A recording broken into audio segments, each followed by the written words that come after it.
আসসালামু আলাইকুম বন্ধুরা, লাইক সাবস্ক্রাইব করে সাথে থাকুন। সবাইকে অসংখ্য ধন্যবাদ। 28 লক্ষ বেকার এবং আলাদাভাবে অনার্স পাস করার না এইরকম বেকারের সংখ্যা কত? 4,81,00,000। গতদিন আমাদের একজন উপদেষ্টা বললেন 10 লক্ষ ভারতীয় বাংলাদেশে আছে। আমার কথা, আপনাদের কাজ কি শুধুমাত্র এই বক্তব্য পর্যন্তই আছে, নাকি 10 লক্ষ ভারতীয়কে বের করার আপনারা ব্যবস্থা করবেন? এই যে আমাদের বেকার যুবকরা চাকরি পাচ্ছে না, কর্ম পাচ্ছে না, ভারতীয়রা এখানে চাকরি করবে আর আমাদের যুবকরা বেকার থাকবে, এইটাকে আমরা হতে দেব? হতে দেব? করণীয় কি?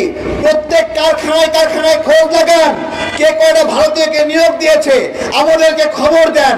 আমরা বিশেষ টিম গঠন করবো এগুলোকে ভারতে পাঠানোর জন্য।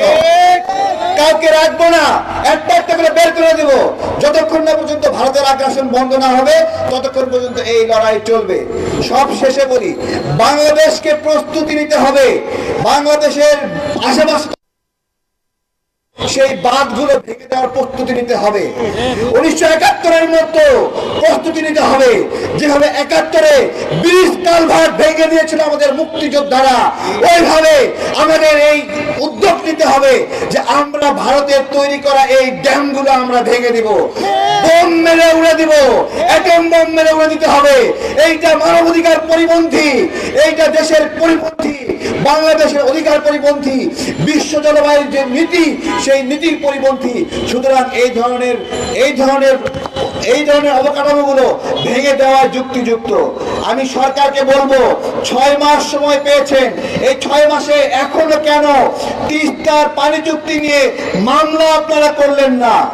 এখানে ফারাক্কাবাদ নিয়ে মামলা আপনারা করলেন না? আমরা আর মুখে কথা শুনতে চাই না।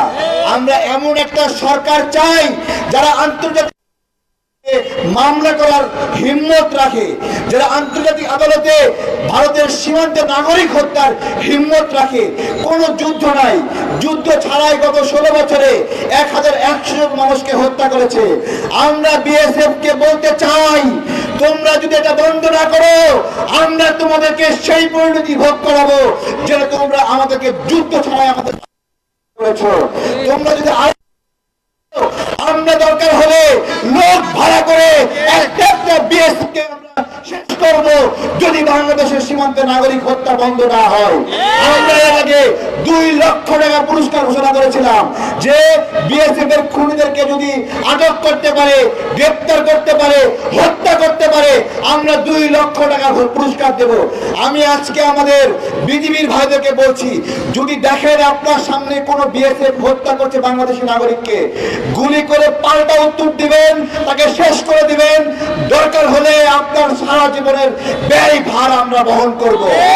কিন্তু বাংলাদেশ এই সীমান্ত হত্যা আর একদিনের জন্য সহ্য করবে না।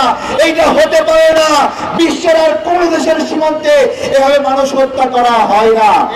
আমরা অনেকে প্রশ্ন করবেন, হঠাৎ করে ভারত হটাও বাংলাদেশ বাঁচাও কেন বললাম? আমরা হঠাৎ করেই বলবো, ঘুমের ঘরে বলবো, নামাজের পরে বলবো, জুমার পরে বলবো, ভারত হটাও বাংলাদেশ বাঁচাও। সবাই বলেন, ভারত হটাও, ভারত হটাও, ভারত হটাও।